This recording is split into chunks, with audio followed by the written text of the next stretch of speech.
Polar is a new release from Netflix which stars Mads Mikkelsen as a hitman who is trying and failing to acclimate to his new forced retirement. He strikes up a friendship with a woman played by Vanessa Hudgens who seems to have her own mysterious and troubled past.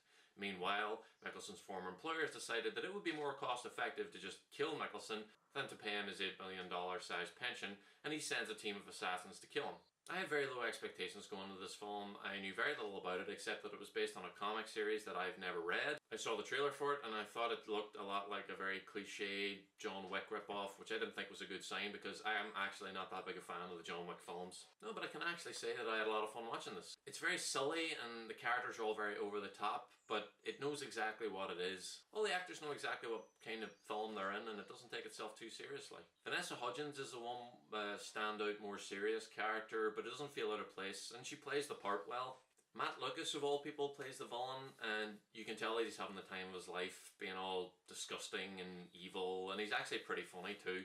But that might just be because it's Matt Lucas and you don't normally see him in films like this. But it's Mads Mikkelsen who just makes this work for me. I've liked him as an actor for a long time now, and I'm still waiting for them to bring back Hannibal, because I really love that show. He's playing the kind of character who's very quiet and serious, and that lends itself to a lot of the funny scenes where he's trying to get used to his retirement. But he also makes the more emotional moments work as well, because he's able to say a lot with just his eyes and his facial expression. I found his character to be very cool and likeable, and I would definitely watch a sequel because of him. Some of the film looks good, and I found the action scenes to be quite satisfying because it was pretty easy to make out what was going on, and a lot of the villains are really hateable, so it's very satisfying to watch them get killed. The action scenes are very violent and gory, which I like, but I wish there had been less CGI gunshots and blood spatter. That very rarely ever works. Just go with practical blood. It's always the best way to go. The editing wasn't great either. It was fine during the action scenes because you could always tell what was going on,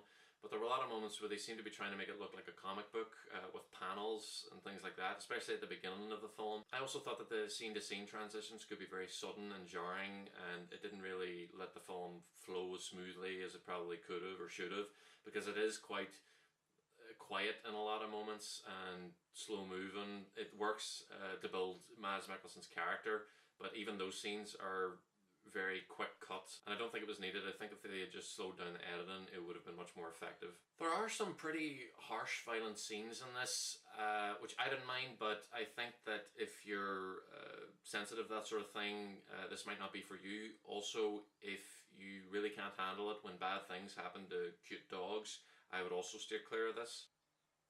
The team sent to kill Mikkelsen are very strange.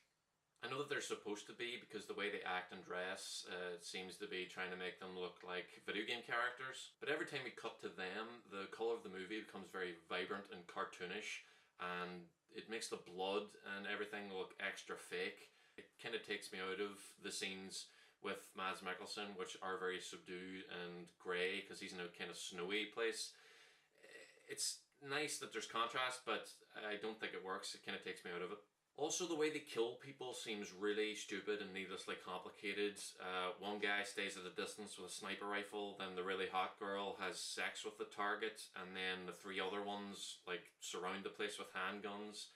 And I don't know why the guy with the sniper rifle didn't just shoot the target. It would have been really quick, really easy. It just seemed really needless, like they were trying to be quirky. They were trying to come up with a reason for the hot girl to be in either a bikini or naked or having sex, and it really wasn't needed.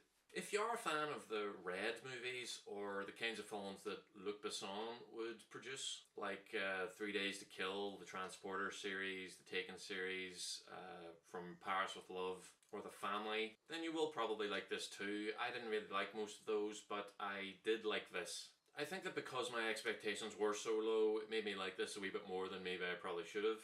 It's very cheesy and it's been done before, and I've seen it done better before, but I laughed at the funny scenes and I winced at the painful scenes, and I was caught up in the story and wanted to see the hero make it out alive. Whether or not he does make it out alive, you'll have to watch for yourself. I'm going to give Polar a B-. For what it was trying to do, it worked pretty well. It wasn't amazing, but I think that's a high enough grade for it. So, have you seen Polar? What did you think of it? Please let me know. Maybe I missed it while watching the film, but maybe someone out there can explain why it's called Polar, because after having watched it, I don't really know. It doesn't make a lot of sense. Please comment down below, like and subscribe. It really helps me out, and I'll see you next time.